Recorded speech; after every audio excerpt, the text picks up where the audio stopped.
नमस्ते, मैं हूं आपके साथ जसप्रीत कौर। कोरोना केसेस काफी तेजी से बढ़े हैं, ऐसे में मास्क सबसे बड़ा हथियार है। हम आपसे बार बार अपील कर रहे हैं कि आप मास्क पहनें। जब भी आप मास्क पहने, सही तरीके से पहने, अपने मुंह और नाक को ढकें। हमने इसको लेकर के कैंपेन भी शुरू किया है, #मास्क पहनो इंडिया। आप खुद से ये प्रण लीजिए कि जब तक ये महामारी है, आप मास्क नहीं उतारेंगे। ताउते तूफान का असर दिल्ली एनसीआर में भी देखने को मिला है। दिल्ली में कल से ही रुक रुक कर बारिश हो रही है और कई इलाकों में बारिश की वजह से पानी भी भर चुका है। कई जगह पर तेज हवाओं की वजह से पेड़ भी गिरे हैं और आज भी भारी बारिश का अलर्ट है। और इस बारिश की वजह से तापमान में भी गिरावट दर्ज की गई है, जिससे लोगों को गर्मी से राहत मिली है। तो बारिश से सड़कों पर पानी भर चुका है। दिल्ली की तस्वीरें आप देखिए, कई जगह पर पेड़ भी गिरे हैं और पेड़ गिरने की वजह से लंबा जैम भी लगा। 2 तस्वीरें आपके सामने हैं। कुछ घंटों की बारिश के बाद दिल्ली का ये हाल है, जो कि देश की राजधानी है, और तापमान में गिरावट है। जो ताउते तूफान का असर है वो अब उत्तर भारत में देखा जा रहा है और आज भी दिल्ली में अलर्ट है बारिश को लेकर के कि भारी बारिश हो सकती है। इसके अलावा तेज हवाएं भी चल सकती हैं। 2 तस्वीर आपके सामने हैं। एक तरफ जो पेड़ गिरा है आप देखिए, उससे जाम लग गया और आवाजाही में दिक्कतें पेश आ रही हैं। कल जो बारिश होती रही और रात में हवाएं चली, उसके बाद पेड़ गिरने की घटनाएं दिल्ली एनसीआर के कई इलाकों से सामने आई हैं।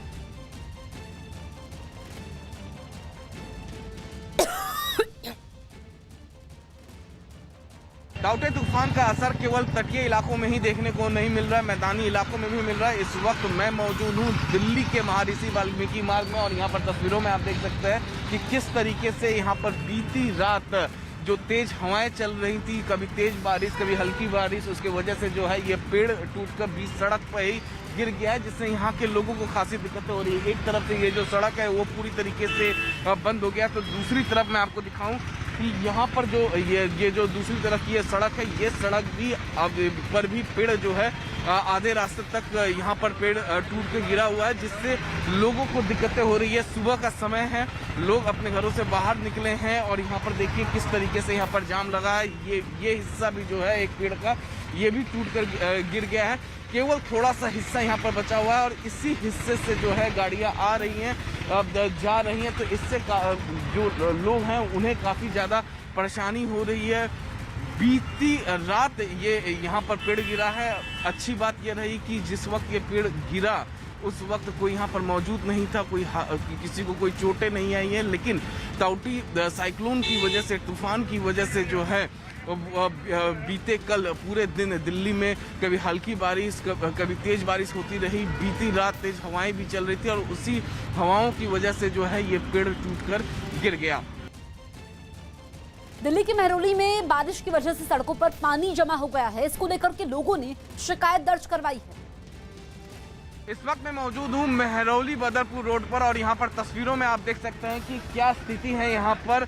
जिस तरीके से बीते कल बारिश हुई है और उस बारिश के मद्देनजर यहाँ पर देखिए स्थिति किस तरीके से सड़क पर जल भराव आपको देखने को मिलेगा। जब भी दिल्ली में थोड़ी बहुत बारिश होती है, मानसून के सीजन में जब बारिश होती है, तो उस वक्त यहाँ पर इसी तरीके से जल भराव देखने को मिलता है। आम तौर पर जब यहाँ पर बारिश का पानी इकट्ठा होता है, जल भराव होता है, तो उस वक्त जो म्युनिसिपल कॉरपोरेशन है वो तमाम दावे करते हैं कि अब अगले बार से ऐसा नहीं होगा। लेकिन जिस तरीके से ताउते तूफान आया है, कल बीती रात हो या कल बीते दिन पूरे दिन कभी तेज बारिश कभी हल्की बारिश जिस तरीके से हो रही थी, और उसके बाद यहाँ पर एक बार फिर जो म्युनिसिपल कॉरपोरेशन के जो दावे हैं वो दावे पूरे तरीके से खोखले साबित हो रहे हैं। और यहाँ पर देखिए स्थिति क्या है, यहाँ पर किस तरीके से जो गाड़ियाँ हैं वो आ रही है। कितनी दिक्कतें हो रही है इस जल भराव में? बहुत ज़्यादा दिक्कतें हो रही है। बहुत ज़्यादा, हमेशा ही होता है यहाँ पर जब भी बारिश होती है? जी ऐसे ही रहता है। हाँ जी। कहाँ से आ रहे हैं आप? यहीं से संगम बिहार से। संगम बिहार से। तो हमेशा ही यहाँ पर पानी इकट्ठा हो जाता है? हमेशा ही बढ़ता है जब भी बारिश होती है। तो परेशानी हो रही है आपको? परेशानी तो होती है यहाँ से। पानी अब तो कम है, नहीं तो बहुत ज़्यादा भर जाता है पानी यहाँ तो। पानी बहुत, और इससे भी ज़्यादा हो जाता है, ऐसा इनका कहना है। आप देखिए किस तरीके से यहाँ पर जो गाड़ियाँ हैं वो अपने आप को बचाकर यहाँ से निकालती हुई, कोई इस पानी में फंसना नहीं चाहता है और इसी वजह से जो गाड़ियाँ हैं वो काफ़ी संभल कर यहाँ पर चल रही हैं। पीएम मोदी आज 10 राज्यों के 54 जिलों के डीएम से बातचीत करेंगे। कोरोना पर एक्शन में है पीएम मोदी। और पीएम मोदी पश्चिम बंगाल, उत्तर प्रदेश, छत्तीसगढ़, पुदुचेरी, राजस्थान, महाराष्ट्र, झारखंड, उड़ीसा, केरल और हरियाणा के जिलाधिकारियों से बात करेंगे। इस बीच इन राज्यों के मुख्यमंत्री भी मौजूद रहेंगे। ये बैठक 11 बजे शुरू होगी। जिन राज्यों के डीएम बैठक में हिस्सा लेंगे वो राज्य हैं जहां कोरोना के मामलों में भारी उछाल है। इससे पहले पीएम मोदी ने 18 मई को 9 राज्यों के 46 जिलाधिकारियों से कोरोना के हालात पर चर्चा की थी।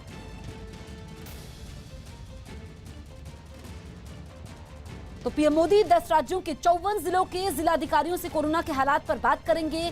पीएम मोदी आज पश्चिम बंगाल, उत्तर प्रदेश, छत्तीसगढ़, पुदुचेरी, राजस्थान, महाराष्ट्र, झारखंड, उड़ीसा, केरल और हरियाणा के डीएम से बात करेंगे। इस बीच इन राज्यों के मुख्यमंत्री भी साथ में मौजूद रहेंगे। ये बैठक सुबह 11 बजे होगी। इससे पहले पीएम मोदी 18 मई को 9 राज्यों के 46 जिलाधिकारियों से कोरोना के हालात पर चर्चा कर चुके हैं। और आज जहां के डीएम से बातचीत करने वाले हैं, जो 54 जिले हैं, ये वो इलाके हैं जहां पर कोरोना के मामलों में भारी उछाल है।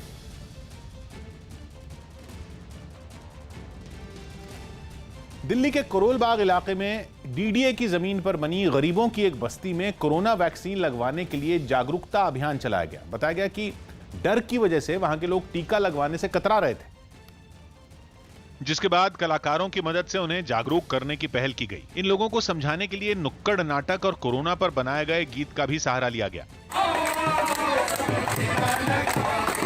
सामने आई एक तस्वीर में कुछ कलाकार गाना बजाना करते दिखाई दिए, तो कुछ कलाकार तरह तरह की वेशभूषा में लोगों का मनोरंजन करते नजर आए। इतना ही नहीं, बस्ती के लोगों से कोरोना नियमों का पालन करने की अपील भी की गई। कोरोना बहुत ज्यादा है, घर पे रहे, बेवजह कोई भी घर से बाहर न जाए। दावा किया गया कि इस अभियान से लोगों में जागरूकता आई है। नुक्कड़ नाटक के बाद अब काफी लोगों में इस चीज का रुझान आया है, वैक्सीन लगवा रहे हैं। इस अनोखे अभियान को वहां की पुलिस और उस बस्ती के लोगों की मदद से चलाया गया। हालांकि इस दौरान कोरोना से बचाव के लिए बनाए गए नियमों की अनदेखी भी हुई। टाउटे तूफान के आने के बाद से अरब सागर में फंसे कर्मचारियों को सुरक्षित निकालकर आईएनएस कोची मुंबई पहुंच गया। आईएनएस कोची के जरिए समुद्र से 185 लोगों को सुरक्षित बचाया गया, जिनमें कुछ कर्मचारियों को चोटें भी आईं। समुद्र में आए तूफान के बाद जहाज में खराबी आने की वजह से सैकड़ों कर्मचारियों को जान बचाने के लिए समुद्र में कूदना पड़ा था। बाढ़ डूबने लगा, हम लोग कूद के भागे। घंटों तक लाइफ जैकेट के साथ अरब सागर में जिंदगी की जंग लड़ रहे लोगों को नौसेना ने जैसे दूसरा जीवन दिया। 11 घंटे समुद्र के पानी में रहा हूँ। इसके बाद में नेवी वालों ने आके मेरे हम लोगों को बचाया है। जैकेट की वजह से बचा हम लोग, जैकेट नहीं होता तो नहीं बचता। आईएनएस कोच्चि से मुंबई लाए गए 125 कर्मचारियों के चेहरों पर जिंदगी मिलने की खुशी साफ देखी जा सकती थी। कर्मचारियों को जहाज से उतरने के फौरन बाद मास्क और खाने का सामान देकर एक बस में बिठा दिया गया।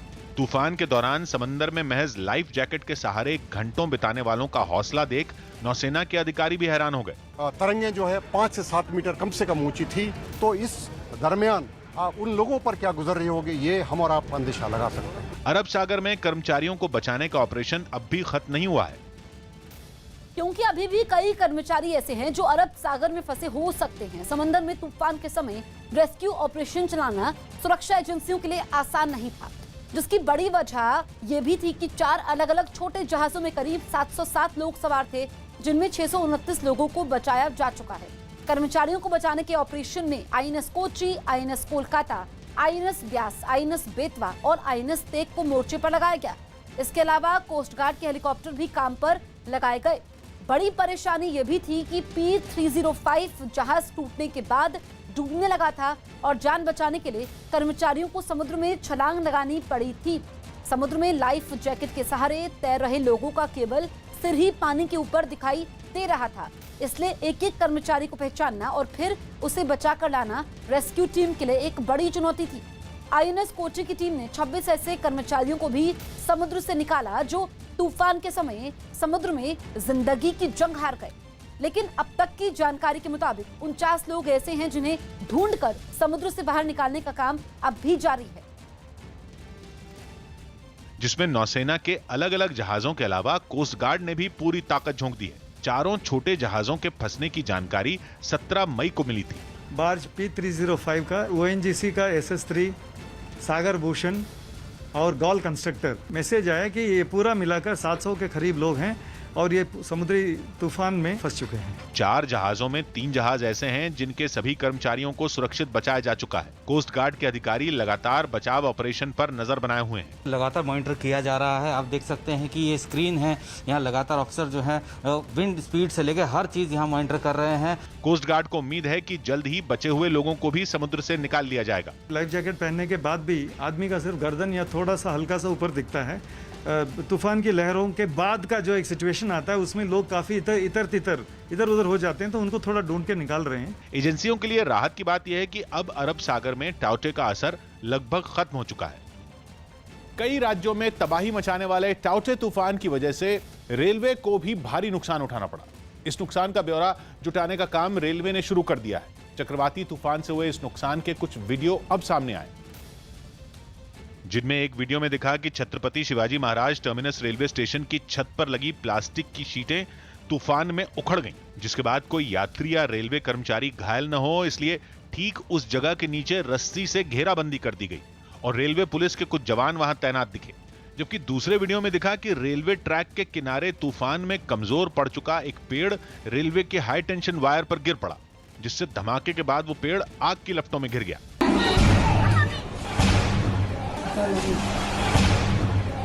इस दौरान वहां पर एक रेलवे कर्मचारी लाल झंडा लिए ट्रैक पर नजर आया ताकि ट्रेन को वहां से गुजरने से रोका जा सके। इसी तरह एक और वीडियो में दिखा कि दहिसर रेलवे स्टेशन के पास रेलवे ट्रैक पर एक प्लास्टिक शीट उड़कर आ गई। तभी वहां से गुजर रही एक लोकल ट्रेन के ड्राइवर ने ट्रेन को रोककर ट्रैक से उस शीट को हटाया, तब जाकर वहां से ट्रेन रवाना हुई। रेलवे की ओर से दी गई जानकारी के मुताबिक तूफान से सबसे ज्यादा नुकसान पश्चिम रेलवे को उठाना पड़ा, क्योंकि ये तूफान मुंबई के समुद्री इलाकों से गुजरते हुए गुजरात से टकराया था और पश्चिम रेलवे का ज्यादातर हिस्सा उसी इलाके में आता है, जिससे तूफान से काफी नुकसान पहुंचा। पश्चिम रेलवे के मुताबिक तूफान की वजह से 55 लंबी दूरी की ट्रेनों को रद्द करना पड़ा, जबकि 4-5 ट्रेनों को बीच में ही रोकना पड़ा था। इसी तरह मध्य रेलवे की ओर से बताया गया कि टाउटे तूफान की वजह से 30 लोकल ट्रेनें रद्द करनी पड़ी थी, जबकि 60 लोकल ट्रेनें काफी देर से चली।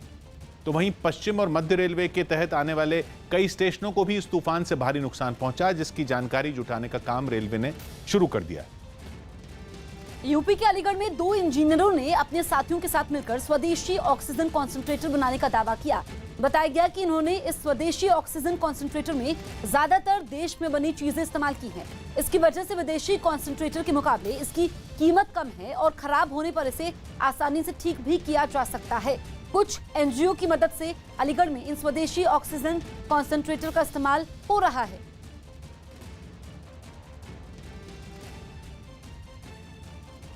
हम लोग हार्डवेयर एक्सपोर्ट करते हैं दुनिया की कई सारी कंट्रीज़ के अंदर।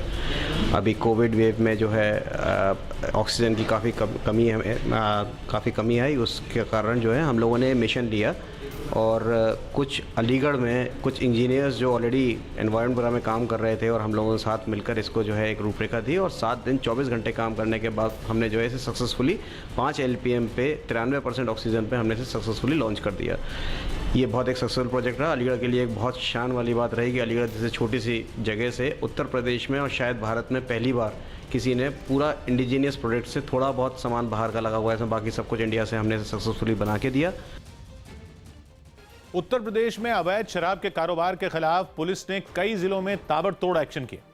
हाल ही में आजमगढ़ और बदायूं समेत कुछ जिलों में अवैध शराब के कहर से कई लोगों की जान चली गई थी, जिसके बाद से ही पुलिस ने पूरे राज्य में इसके खिलाफ अभियान तेज कर दिया। लखीमपुर खीरी जिले से जो तस्वीरें सामने आई, उनमें एक तस्वीर में पुलिस अवैध शराब की एक भट्टी को तोड़ती नजर आई।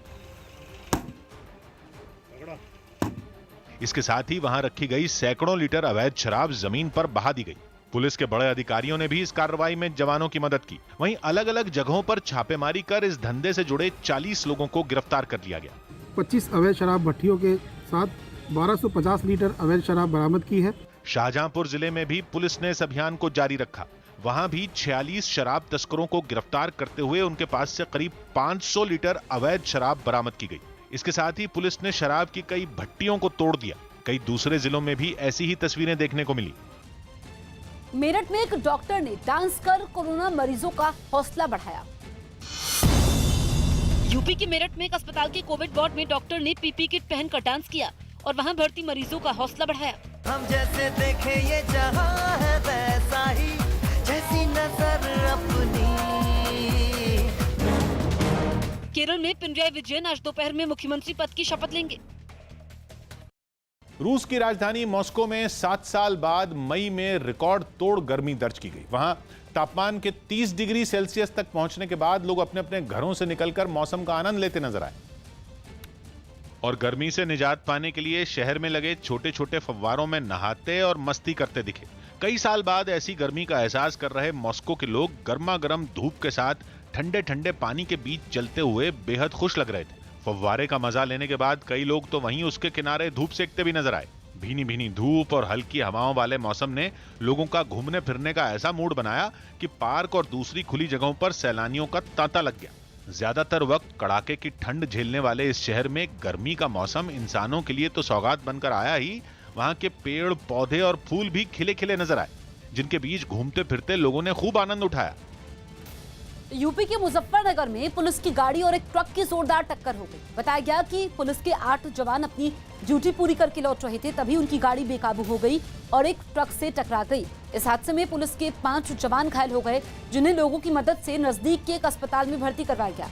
हादसे की खबर मिलने के बाद जिले के एसएसपी अभिषेक यादव अस्पताल पहुंचे और जवानों का हाल जाना।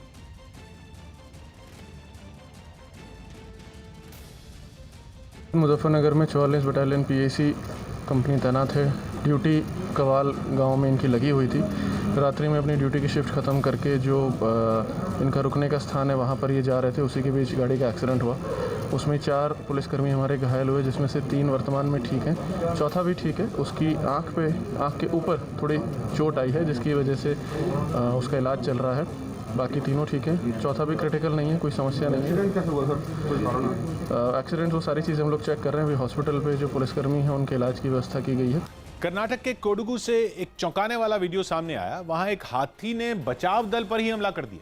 यह हाथी एक बड़े गड्ढे में गिर गया था, जिसकी जानकारी मिलने पर उसे निकालने की कोशिश शुरू की गई। सामने आए वीडियो में वन विभाग के लोग खुदाई करने वाली मशीन की मदद से उस हाथी को गड्ढे से बाहर निकालते दिखे। उनकी कोशिश रंग लाई और हाथी बाहर निकल आया, लेकिन जैसे ही वो बाहर निकला उसने खुदाई करने वाली मशीन पर ही हमला कर दिया। हाथी के तेवर देख वहां मौजूद लोगों ने शोर मचाना शुरू कर दिया। उसे भगाने के लिए पटाखे भी दागे गए। हालांकि बाद में वो बिना नुकसान पहुंचाए जंगल की तरफ भाग गया। तमिलनाडु के कोयम्बतूर में कुछ लोगों ने कोरोना देवी की मूर्ति बनाई, पूजा की। इस पूजा के जरिए आयोजकों ने देश और दुनिया से जल्द कोरोना का खतरा खत्म होने की प्रार्थना की। बताया गया कि देश में कोरोना देवी के नाम से बनी ये पहली मूर्ति है जहां कोरोना के खात्मे के लिए विशेष पूजा की गई। आयोजकों की तरफ से कोरोना के खात्मे के लिए 2 दिन से ये पूजा हो रही है, जिसमें कोरोना नियमों की वजह से लोगों के शामिल होने पर रोक है।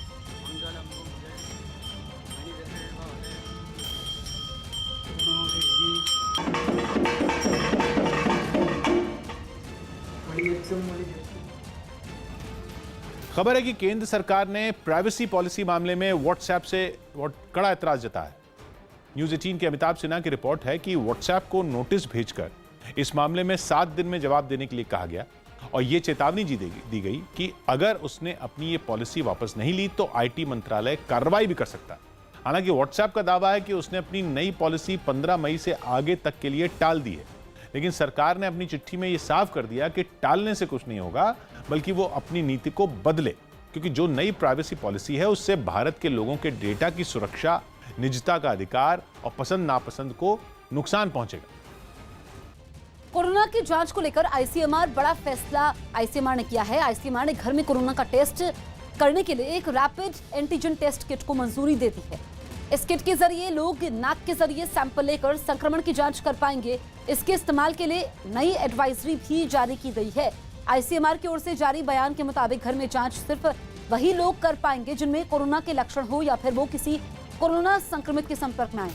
घर में जांच के लिए गूगल प्ले स्टोर और एप्पल स्टोर से एक ऐप डाउनलोड करना होगा।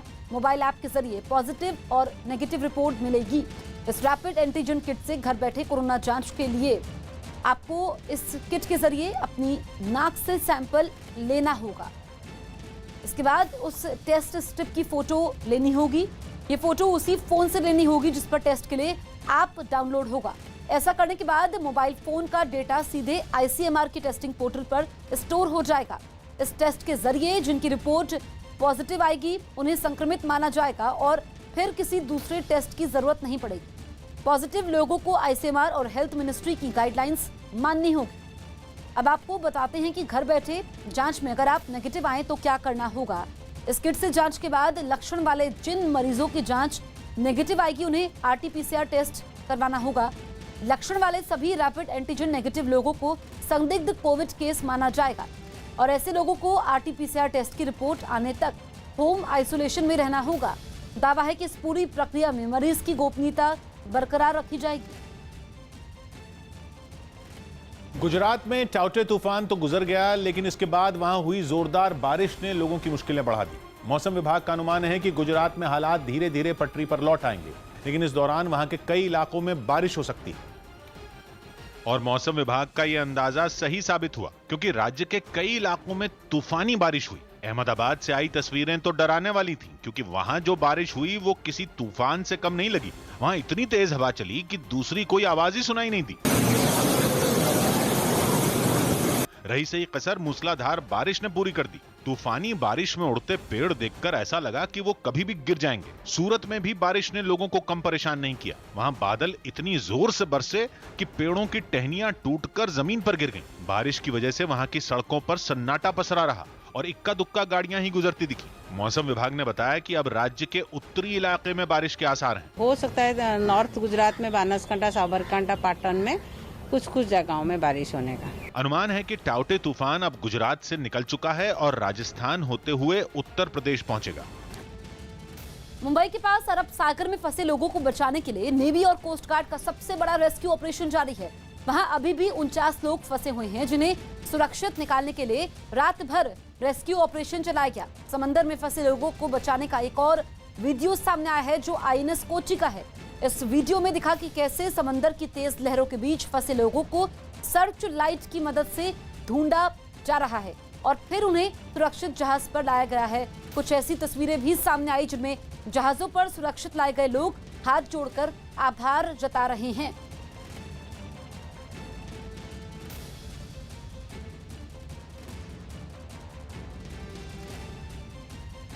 इजराइल के कब्जे वाले वेस्ट बैंक में खून का घूंट पीकर बैठे फिलिस्तीनियों के सब्र का बांध ऐसा टूटा कि वो वहां तैनात इजराइल की सेना पर ही टूट पड़े।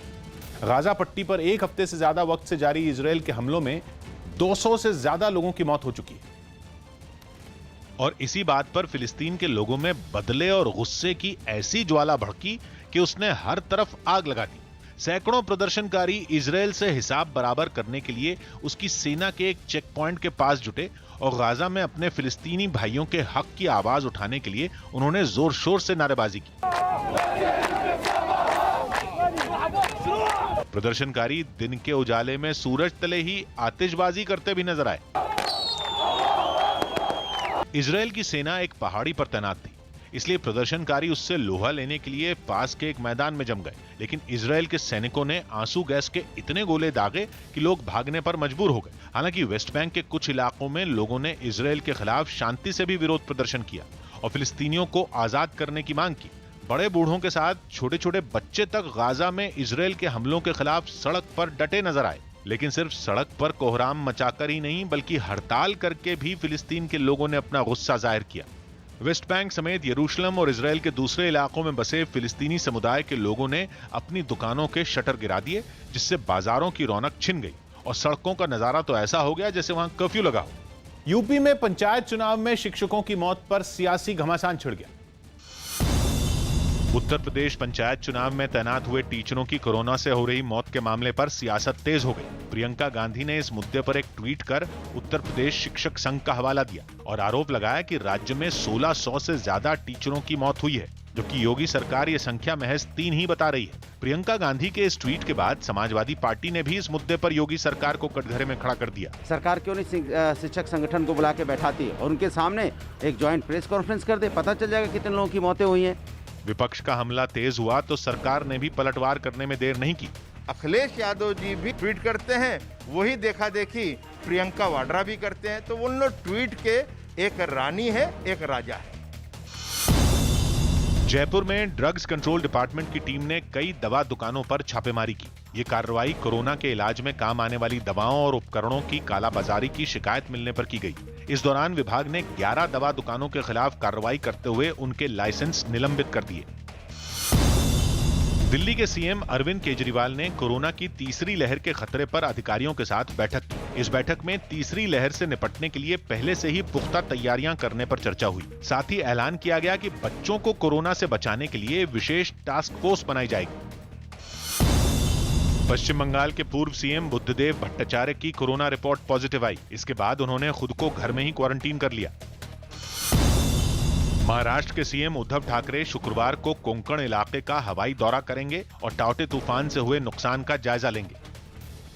गुजरात के अहमदाबाद से रोंगटे खड़े करने वाला एक वीडियो सामने आया। वहां रिहायशी इलाके में बनी एक 5 मंजिला इमारत अचानक से ढह गई, जिसको देखकर पूरे इलाके में हड़कंप मच गया।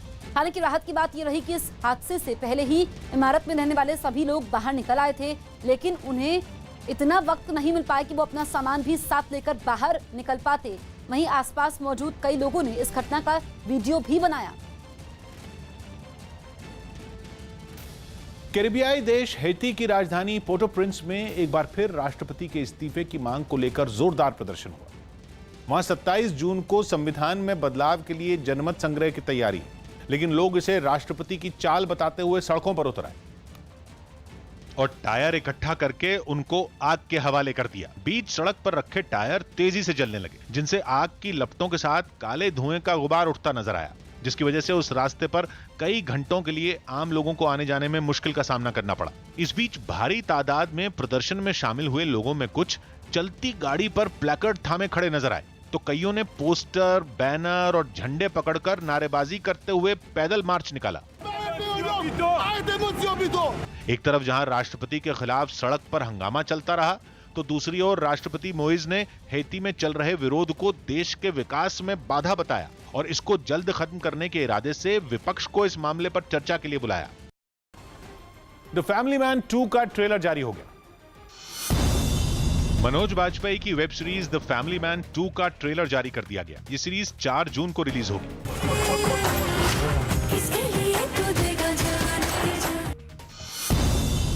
दिल्ली के मंत्री इमरान हुसैन ने बीजेपी सांसद प्रवेश वर्मा को कानूनी नोटिस भेजा। इमरान हुसैन ने बताया कि उन पर ऑक्सीजन की कालाबाजारी के झूठे आरोप लगाए गए। राजस्थान सरकार ने राज्य में कोरोना मरीजों में म्यूकोरमाइकोसिस यानी ब्लैक फंगस के बढ़ते मामलों के बाद इसे महामारी घोषित कर दिया। राज्य में ऐसे कोरोना मरीजों जिनमें ये बीमारी हो रही है, उनकी बढ़ती संख्या को देखते हुए ये फैसला लिया गया। पूर्व कांग्रेस नेता पीसी चाको को एनसीपी ने केरल में अपना प्रदेश अध्यक्ष नियुक्त कर दिया। उन्होंने इसी साल मार्च में कांग्रेस पार्टी से इस्तीफा दिया था। मध्य प्रदेश के मंत्री तुलसी सिलावट की पत्नी के ड्राइवर का नाम रेमडेसिविर इंजेक्शन की कालाबाजारी में आने से सियासी घमासान मच गया। एक दिन पहले इस मामले में एक आरोपी को गिरफ्तार किया गया था, जिसने मंत्री की पत्नी के ड्राइवर को कालाबाजारी का मास्टरमाइंड बताया। तुलसी सिलावट जी की घरवाली की गाड़ी चलाता है जी के पास, उसने कई लोगों को उसने इंजेक्शन दिलवाया। पकड़े गए आरोपी ने कबूला कि वो कई गुना दाम बढ़ाकर इंजेक्शन बेचा करता था। मामला सामने आने के बाद कांग्रेस पार्टी शिवराज सरकार पर हमलावर हो गई। सरकार ने दिए या किसने दिए, इसका जवाब दे, वो तत्काल रूप से अपना इस्तीफा मंजूर दे। कांग्रेस के हमले के बाद तुलसी सिलावट ने भी मामले की निष्पक्ष जांच की मांग की। जांच हो, कानून अपना काम करे और दोषी व्यक्ति पे कार्रवाई होना चाहिए। मैं तो इस पक्ष में हूँ। पश्चिम बंगाल में विधानसभा चुनाव के नतीजे आने के इतने दिनों बाद भी सियासी हिंसा का दौर थमता नहीं दिख रहा। ताजा मामला बीती रात आसनसोल शहर के जामुड़िया इलाके का है, जहां टीएमसी और बीजेपी समर्थकों के बीच जमकर हिंसक झड़प हुई। बताया गया कि इस बीच दोनों पार्टियों के समर्थकों ने एक दूसरे पर बम भी फेंके। झड़प की इस घटना में 6 से ज्यादा लोग घायल हो गए। हिंसा की इस घटना के लिए टीएमसी और बीजेपी दोनों के समर्थकों ने एक दूसरे पर आरोप लगाए। हिंसा के बाद वहां बड़ी संख्या में पुलिस के जवानों की तैनाती कर दी गई।